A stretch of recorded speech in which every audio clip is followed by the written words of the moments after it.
네네. 그러면 지금부터 유엔 장애인 권리협약 심의 대응 보고 및 대한민국 정부의 책임 있는 권고 이행 촉구 기자회견을 여기 스위스 제네바에서 한국 정부가 발표했던 그 무대에서 우리 NGO들 다 모여가지고 이제 기자회견을 시작하도록 하겠습니다. 저는 오늘 기자회견 사회를 맡은 전국 장애인 차별철폐연대 정다운이라고 합니다. 네네네. 그러면 이제 순서대로 발언을 이제 진행하려고 하는데요. 먼저 여는 발언으로 한국여성장애인연합 그리고 지금 NGO 아니 그 CRPD NGO 연대에서 대표 맡고 계시는 문혜준 대표님 발언을 먼저 청해 듣도록 하겠습니다. 짝짝짝. 안녕하십니까. 저는 한국여성장애인연합의 문혜준 상임대표입니다. 먼저 우리나라의 제2차, 3차 유엔 장애인 권리협약 심의 대응을 위해 지금까지 가열차게 달려온 유엔 CRPD NGO 연대와 장애인 단체 및 시민사회단체의 모든 분들께 깊은 감사와 뜨거운 열정에 힘찬 박수를 보냅니다.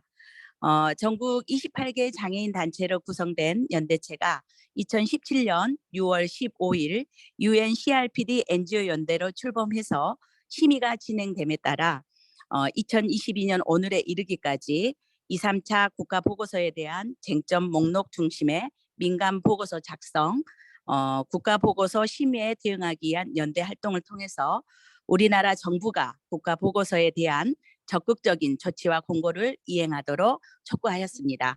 그러나 8월 24일과 25일까지 양일간 진행된 우리나라 정부의 국가보고서에 대한 발표 및 답변은 심히 유감스러웠습니다. 특히 유엔 장애인 권리위원회는 여성장애인위원이 11명이나 구성되어 있어서 제6조 장애여성 조항에 대한 많은 질문들이 쏟아졌습니다. 정부는 임신 중절과 강제 불임 수술에 대해 어떤 조치를 취하고 있는가? 대한민국 정부는 장애 여성이 재생산권을 포괄적으로 보장받을 수 있도록 인적 자원에 대한 지원이나 건강검진 등 실질적인 지원 정책을 마련할 계획은 있는가? 대한민국 정부 보고서에 따르면 장애 여성을 대상으로 한 폭력은 심각한 실태인데 대한민국 정부는 장애 여성에 대한 폭력을 정말 심각하게 인식하고 있는가? 그리고 폭력 피해 장애 여성에 대한 실질적인 지원을 위한 구체적인 계획이 있는가? 2014년에 유엔 장애인 권리위원회에서는 성별 및 장애 관점을 구축할 것을 대한민국 정부에 공고하였으나 대한민국 국가보고서에 따르면 정부의 양성평등위원회에는 장애 여성이 단 한 명도 포함되어 있지 않다. 정부가 공공영역에 장애 여성을 의사결정의 주체로 포함시키려는 노력의 구체적인 예를 설명하라 등의 장애 여성에 대한 이슈들을 질문함으로써 제6조 장애 여성 조항에 대한 정부의 이행 현황을 요구하였습니다. 이에 유엔 CRPD NGO 연대와 정부 심의 대응 장애계 연대는 정부 발표 자료의 허구성과 장애 당사자의 실질적인 삶에는 변화가 없음을 개탄하며 유엔 장애인 권리협약 선택 의정서를 즉시 비준할 것, 그리고 장애 여성의 삶 전반에 대한 모든 기본적인 권리 보장을 위한 장애 여성 지원법을 즉시 제정할 것, 장애 소녀 및 장애 여성에 대한 각종 폭력 피해 구제를 위한 전국적인 규모의 쉼터 및 체험홈을 증설할 것, 장애 아동의 권리 보장을 위한 정책을 마련할 것, 의료적 모델의 장애 등급제 및 등록제를 완전히 폐지할 것, 시설 장애인의 탈시설과 자립생활 실현을 위한 지역사회 내의 완전한 탈시설 로드맵과 자립지원 전달 체계를 마련할 것, 장애인의 모든 이동권을 보장하고 장애인 차별 및 혐오 방지 대책을 마련할 것, 정신장애인 및 소수장애인의 정책 참여를 보장하고 필요한 정책을 마련할 것, 장애 당사자의 참정권을 보장하고 필요한 조치들을 이행할 것을 대한민국 정부에 강력히 촉구하는 바입니다. 저희 NGO 연대의 이곳에서의 대응 활동이 유엔 CRPD 위원님들에게 잘 전달되어져서 대한민국 정부의 모든 조항에 대한 강력한 공고가 내려져서 그 공고 이행을 통해 한국의 장애인들의 권리가 증진되기를 바라면서 제 발언을 마치도록 하겠습니다. 감사합니다.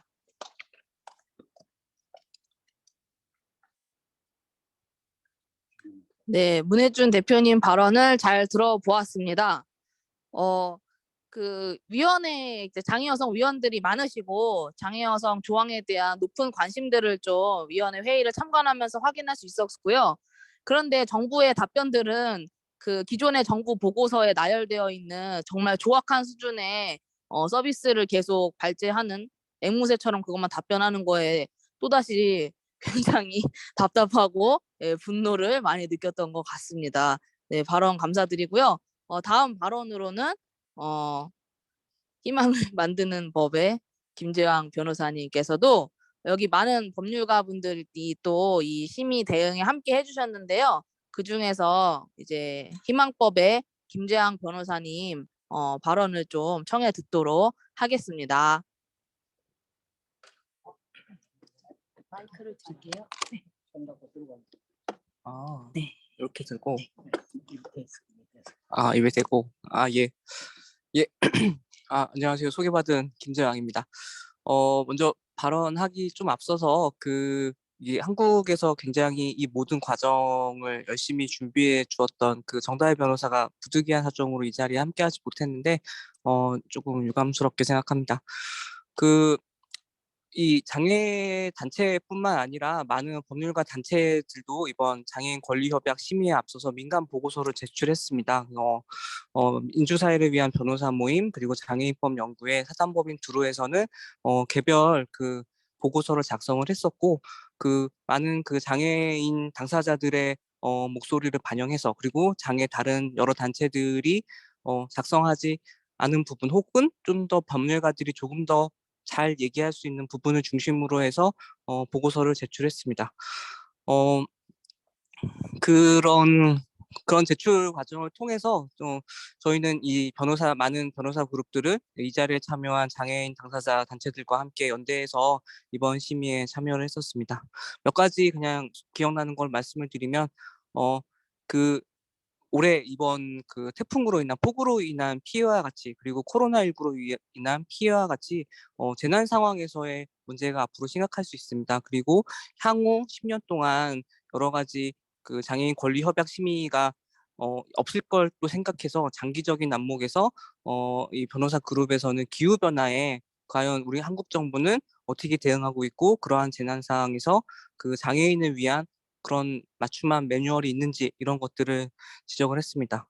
그리고 지금 현재 그 장애인 권리협약, 장애인 차별금지법에 따른 부분들은 그 장애인 차별에 대한 내용들을 많이 규정을 하고 있습니다. 그런데 지금 우리나라에 있는 장애인 차별금지법은 장애인 차별만을 규정을 하고 있기 때문에 장애인 중에서의 어떤 성차별 문제, 장애인 중에서의 연령차별과 같은 그런 그 보다 교차차별적이고 복합적인 차별에 대해서 대응하는 데 조금 부족함이 있었습니다. 그래서 저희는 그러한 것들을 좀 마련하고 예방하기 위해서 포괄적 차별금지법에 대한 부분이 필요하다는 부분들을 지적을 하였고 유엔 장애인 권리위원회 위원들은 그 부분에 대해서 정부에게 앞으로 어떻게 대책을 가지고 있는가, 차별금지법은 제정할 계획이 있는가에 대해서 구체적으로 질의를 하였습니다. 또 이렇게 이번 심의는 1차 심의가 아니고 두 번째 심의였었습니다. 그래가지고 조금 더 어떻게 보면은 그동안 장애인 중에서도 좀 주목받지 못했던 분야에 대한 이야기도 이번 심의 과정에서는 많이 할 수 있었습니다. 그래서 저희 변호사 그룹에서는 주로 좀 사람 수가 많지 않은 뭐 신장장애인이라든지 뭐 이런 심장장애인이라든지 이런 소수인 장애인들의 문제에 대해서도 같이 지적을 하였고요. 그리고 그 어떻게 보면은 이 사회에서 많이 좀 격리된 채로 살아가고 잘 보이지 않는 교정시설에 있거나 그리고 그 치료가 필요하지 않음에도 불구하고 치료감호법이라는 악법에 의해서 장기간 구금되어 있는 장애인들의 문제에 대해서도 지적을 하였습니다. 이 자리를 빌어서 같이 이 활동을 하게 된 다른 변호사분들 그리고 같이 한 여러 장애인 활동가 분들에게 깊은 감사와 존경의 말씀을 드리고 저희들은 앞으로도 이 4차 EU 장애인 권리협약 시비에 맞서가지고 앞으로 한국 정부가 제대로 이 장애인 권리협약을 충실히 이행하는지를 꾸준히 감시하고 여전히 연대하면서 투쟁하겠습니다. 고맙습니다.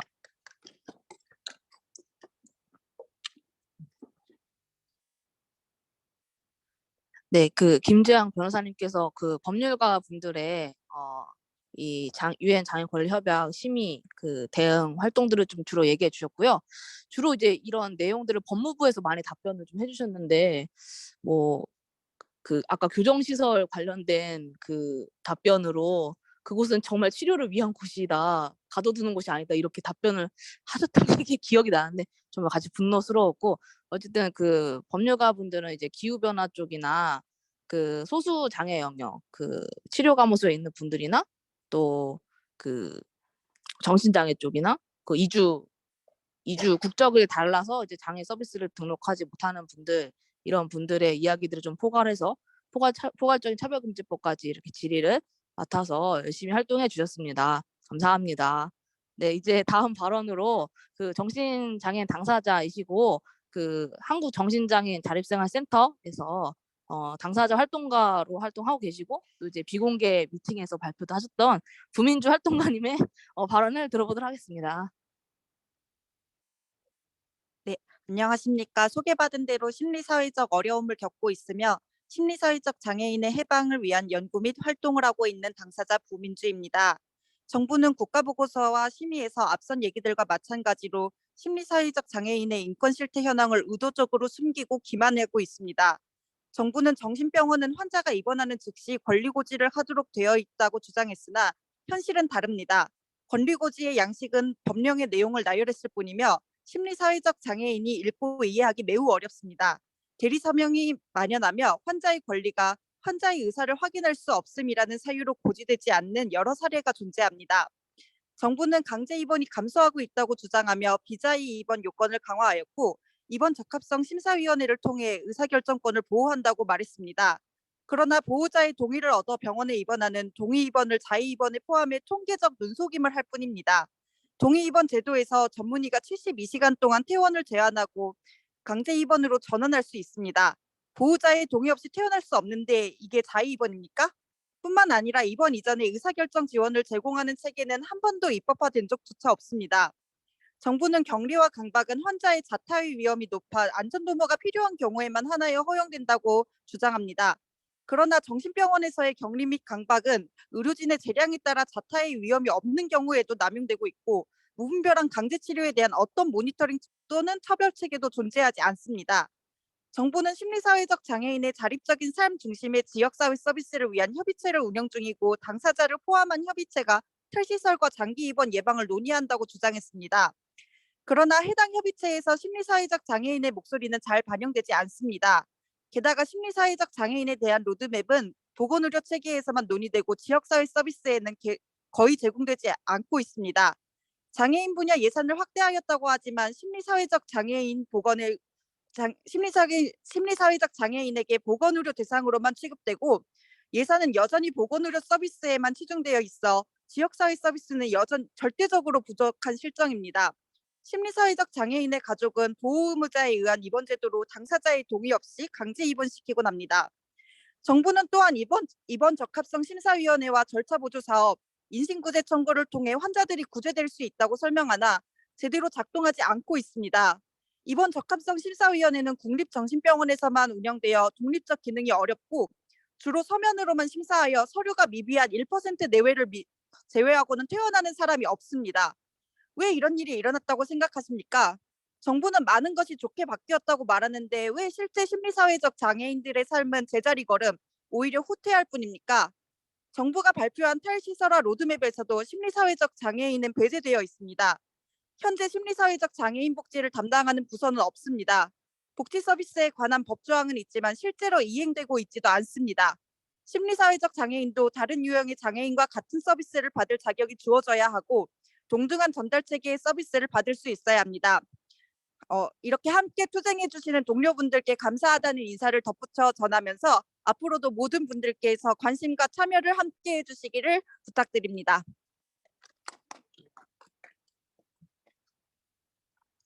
네, 부민주 당사자 활동가님께서 심리사회적 장애를 가진 분들의 주로 이제 질의했던 내용들을 이제 말씀해 주셨고요. 위원회에서도 그 비자의 입원에 대해서 아주 심각하게 우려하고 있는 것 같았어요. 그래서 질의가 많이 나왔었고, 타이서 로드맵에 정신장애인이 빠져 있는 문제나 지원 체계가 사실은 보건법에 의해서 부족하거나, 그리고 장애인복지법 제15조가 개정이 됐는데 그 이후에 상황이 어떻게 되고 있는지에 대한 많은 관심들이 좀 있었습니다. 그래서 이번에 의미 있는 권고를 받아서 또 함께 또 투쟁하면서 한국 정부의 협약 이행을 함께 만들어 나가면 좋을 것 같습니다. 네, 이제 시간이 또 얼마 남지 않아 가지고 조금 이제 간결하게 부탁드리고요. 그 다음 발언은 전국장애인 부모연대 윤종수 회장님의 발언 이어서 듣도록 하겠습니다. 네, 반갑습니다. 소개는 전국장애인 부모연대 윤정수로 받았는데요. 이번 행사는 KDF가 NGO, CRPD NGO 연대와 함께 KDF가 1년 동안 각종 KDF 자체의 보고서를 작성하고 또 KDF 차원에서 연대해서 오늘 이렇게 함께 참여한 단위입니다. 오늘 단위가 변호사 단위, KDF 단위, 또 CRPD 시민 NGO 단위 이렇게 크게 세 단위가 이렇게 참석해서 활동을 하고 있습니다. KDF의 많은 관계자, 단체들 또 실무자들께 우선 또 NGO 연대 실무자들께 감사의 마음 전합니다. 실무자들이 활동하는 관계로 이렇게 대표단 인사만 하지 그렇게 하는 것도 없는데 이렇게 열심히 한국의 장애인의 인권의 문제, 권리의 문제를 함께 정부를 대고 또 유엔을 향해서 투쟁하는 모습들, 또 제도를 다시 설계하는 모습들, 또 권고할 수 있도록 열심히 활동하는 모습들 너무나 고맙습니다. 많은 이야기들이 있었습니다. 탈시설부터 제가 장애인의 문제, 정신장애인의 문제, 저는 또 부모연대 대표로서 발달장애인 문제를 잠깐 이야기하려고 합니다. 우선의 발달장애인의 가족이 최근에 많은 참사가 일어나고 있습니다. 어제 대구에서 또 일어나고 있고요. 이런 참사들 또 재난이 당하면 유독 재난이 일어나면 발달장애인 가족이 유독 많습니다. 왜 이런 결과가 한국 사회에서 일어날까요?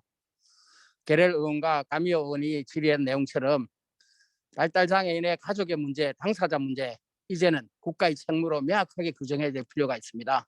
마치 정부의 답변에서 보면 엄청 많은 서비스를 하고 한국의 발달장애인의 그 가족이 살기 좋은 천국같이 이야기를 했습니다. 물론 처음으로 정부 관계자 입장에서 사망 사건에 대한 유감을 표현한 게 처음인 것 같습니다.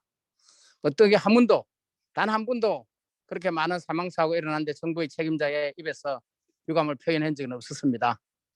나름 약간은 마음속에 엉어리가 풀릴 듯 하지만 제도로서는 전혀 정말 희망이 섞인 답변이 아니라 절망이 섞인 답이었습니다. 부모연대가 열심히 투쟁해서 만든 제도, 아주 시범 단계에 있는 제도를 마치 잘하는 것처럼 포장하는 정부의 모습 속에서 정말 한국 사회가 정말 이렇게 가도 되는지 유엔 CRPD에서 제대로 된 권고 만들어 주시면 저희가 열심히 싸우겠습니다. 열심히 투쟁해서 한국 사회 장애인 권리가 보장되는 사회 근거사항에 맞춰 힘껏 투쟁하겠습니다. 다시 투쟁의 시작이라 생각하고요. 한국 돌아가면 열심히 투쟁해서 유엔 권리 협약에 맞게 유엔에서 권고한 사항 맞게 한국 사회도 바꾸도록 노력하겠습니다. 그 선봉에 부모인데 열심히 싸우겠습니다. 함께 하겠습니다. 고맙습니다.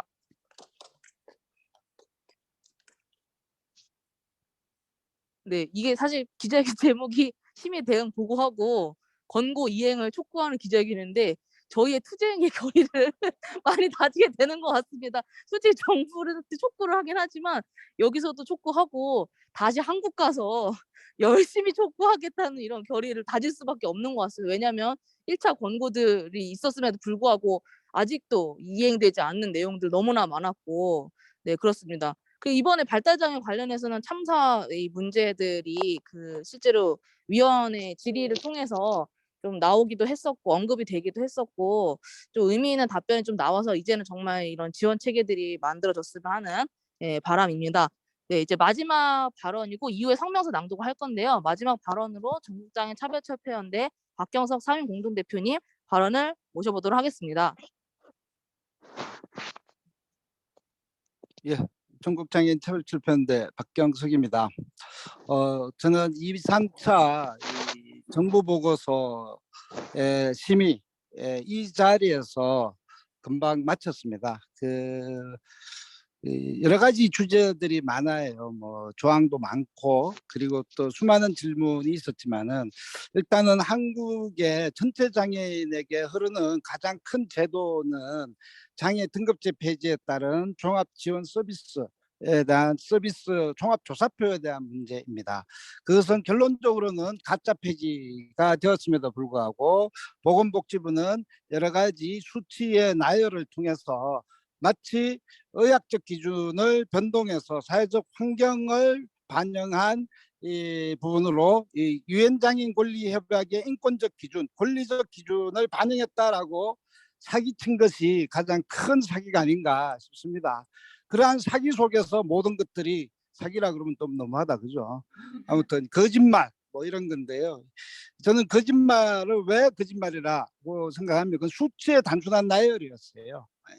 그러니까 이 이틀 전에 한국 보고서가 2019년도에 제출되고 이 올해 22일 날 보충 보고서를 제출했는데 이틀 만에 위원들이 그 내용들을 숙지해야 되고 그 숙지해야 되는 과정 속에서 단순한 수치의 나열이라는 것은 이거는 충분히 착시 효과를 불러일 수 있는 이런 위험한 상황이었다라고 저는 판단합니다. 왜 정부가 미리 이 2019년도에 제출하고 22년도에 다시 제출한 보충 보고서에 대해서 충분히 한국에 있는 여기에 있는 NGO 단체와 함께 같이 한번 토론회하고 19년도는 했거든요, 올리기 전에. 그런데 이것을 이틀 만에 이렇게 다 보고 하라는 것은 우리 보고 뭘 하라는 건지 아니면 완전히 장애인 단체를 반영하고 의견을 수렴했다고 이렇게 이야기하는데 이 보고서에서는 가장 중요한 건 당사자 단체 참여를 이야기해요. 숫자만 주르륵 했는데 당사자 단체 참여해봤자 아무것도 반영하지 않아요. 장애 등급제 폐지도 그랬어요. 그런 과정들 속에서 이 모든 부분들이 그냥 단순한 수치의 나열로 그냥 흘러가 버린 것이 바로 어제 오늘의 이 거대한 사기극, 아니다, 거짓말의 프레임 속에서 우리는 있었다라는 것이고 장애인 권리위원들도 그것들을 분명하게 인식해야 된다고 저는 생각합니다.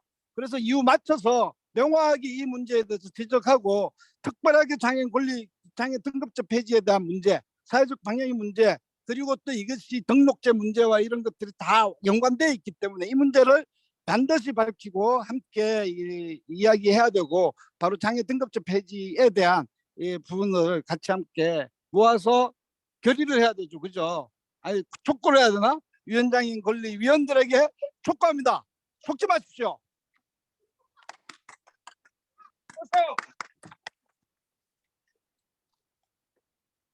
네, 정부가 자기네들은 거짓말하지 않았다고 했지만 그렇게 수치를 나열하고 마치 예산이 8년이면 예산이 당연히 늘겠죠. 근데 그 늘은 거를 나열하면서 그게 어떤 방식으로 늘은 건지 자연 증가분인지 이런 것들을 가지고 이 세계 위원들의 눈을 속이고 정말 이렇게 후한무치한 모습들, 이게 거짓말이 있고 그리고 아예 유엔 장애 권리 협약을 위반하는데도 그 위반한다는 것을 당당하게 잘해주고 있다고, 장애인을 보호하고 있다고 이렇게 말하는 모습들이 정말 후한무치했고 이 지금의 변화된 상황에 대한 추가 보고서를 이틀 전에 위원들한테 뿌림으로써 제대로 된 심의를 할 수 없도록 이런 방해한 행위들이 아주 문제적인 것 같습니다. 네, 이제 마지막으로 성명서를 낭독해 주실 장애여성 공감 독립생활센터 수매 진은선 소장님의 성명서 낭독으로 오늘 기자회견 마무리하도록 하겠습니다. 네, 성명서 낭독 전에 저도 짧게 소감 한 번만 말씀드리겠습니다. 어제 오늘 심의에서 포괄적 차별금지와 탈시설, 장애여성의 성과 재생산 권리 보장에 대한 질의가 많이 나왔습니다. 국제사회에서도 장애, 젠더, 성적 지향 등 복합적인 차별에 대항할 수 있는 근거와 법들이 중요하지만 정부는 차별금지 사유에 관한 의견 대립이 있다라고 답변했습니다. 장애인과 소수자에 대한 혐오가 정당한 논리가 되는 사회에서 시설에 감금되고 관리되는 삶이 시설화입니다. 이 사실은 정부의 거짓말이 아니라 장애인의 삶이 증거이고 목격자입니다. 정부는 당장 장애인과 소수자에 대한 혐오를 멈추고 권리 예산 보장하십시오. 성명서 낭독하겠습니다. 우리는 유엔 장애인 권리위원회의 한국 정부 제2, 3차 병합 심의에 대응하기 위해서 스위스 제네바에 왔다. 지금으로부터 8년 전 유엔 장애인 권리위원회는 한국 정부에 대해서 제1차 심의를 하였고 장애인 권리 협약에 위배되는 장애 등급제 폐지 등을 권고하였다. 하지만 한국 정부는 장애인 권리 협약 위반을 지적하는 장애인 권리위원회의 1차 최종 견해를 충실히 이행하지 않았다. 먼저 장애 등급제 폐지는 기존의 6등급 15단계의 서비스 지원 종합조사표로 변경하였을 뿐이고 예산의 한계에 갇혀 장애인 욕구와 특성에 맞추어진 서비스는 공연불로 그쳤다. 또한 15가지 유형으로 국한하여 장애인의 몸의 손상의 정도를 기준으로 딱지를 붙였던 장애 등급제는 무늬만 바뀌어 존속하고 있다. 장애 여성은 여성 정책에서도 장애인 정책에서도 소외되고 있고 교통수단이나 편의시설을 이용하거나 누구나 정보에 접근할 수 있는 권리는 보장되고 있지 않다. 장애인의 법적 권리를 박탈하는 성년후견은 피후견인의 의사를 반영한다는 포장 아래 만연하게 있고 아직도 많은 장애인이 정신병원에 비자발적으로 입원하고 있다. 모든 장애인이 지역사회에서 살 수 있도록 하는 탈시설 전략은 날이 갈수록 후퇴하고 있고 부족한 재가장애인 지원 체계는 장애인을 죽음으로 내몰고 있다. 한국 정부는 장애가 없는 사람과 동등하게 장애인의 권리를 보장하고 있지 않고 있다. 코로나19 재난 상황에서 시설과 정신병원에 갇혀있던 장애인은 감염병에 무방비로 노출되어 국가의 보호를 받지 못하였다. 장애아동은 적절한 교육 지원을 받지 못한 채 차별당하고 있고 통합교육은 형식적이며 장애학생은 비장애학생과 동등한 기회를 보장받지 못하고 있다.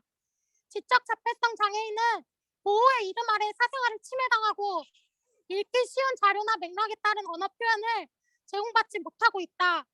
무엇보다 법에서도 보장하는 장애인의 권리가 예산에 밀려 제한받고 있다.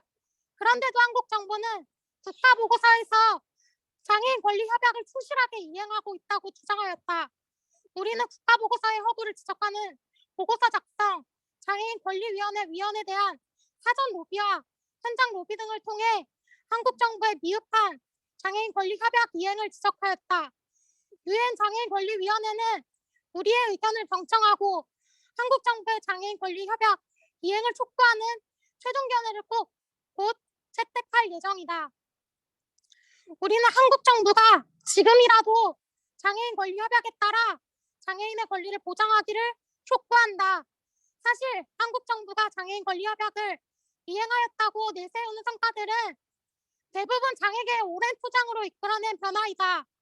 사법 접근권, 장애인에 대한 착취와 학대, 건강권, 노동권, 참정권, 주거권, 문화향유권, 당사자 참여, 장애 아동 및 정신장애인을 비롯한 소수장애인의 소외, 장애 관련 통계, 이행 및 모니터링 체계 등 한국 정부가 이행하여야 할 과제는 셀 수 없이 많다. 우리는 한국 정부가 장애인 권리 협약을 충실히 이행하도록 지속적으로 투쟁할 것이며 우선 다음 세 가지를 요구한다. 하나, 한국 정부는 장애인의 손상이 아니라 사회적 환경과 장애 특성별 욕구를 반영하여 이동, 접근, 노동, 교육, 문화 등 장애인의 권리를 예산으로 보장하라. 세분 같이 보장하라. 한 번만 다시. 네, 다시. 포장을 끊고 같이 합시다. 네. 다시 해봅니다. 관리 네, 하나. 한분 정도는. 한국 정부는 장애인의 손상이 아니라 사회적 환경과 장애 특성별 욕구를 반영하여 이동, 접근, 노동, 교육, 문화 등 장애인의 권리를 예산으로 보장하라. 포장하라. 보장하라. 하나, 한국 정부는 다가오는 기후위기 등 재난 상황에서 장애인의 생명과 안전을 보장하라. 포장하라. 한국 정부는 누구나 시설이 아닌 지역사회에서 살 수 있도록 탈설 로드맵을 재수립하여 시설 신규 입소 금지, 시설 폐쇄를 명시하고 중증 발달장애인 지역사회 24시간 지원 체계 구축하라. 하나, 유엔 장애인 권리협약 선택 의정서를 즉시 기준하라.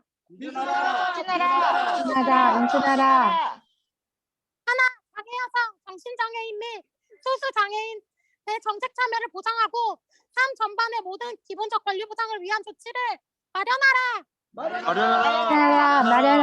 마련하라.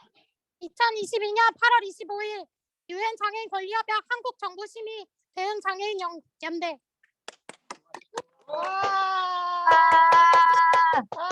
네, 여러분 한국에서 계신 여러분 곧 가서 만나요. 지금 시간이 없어가지고 안녕히 계세요.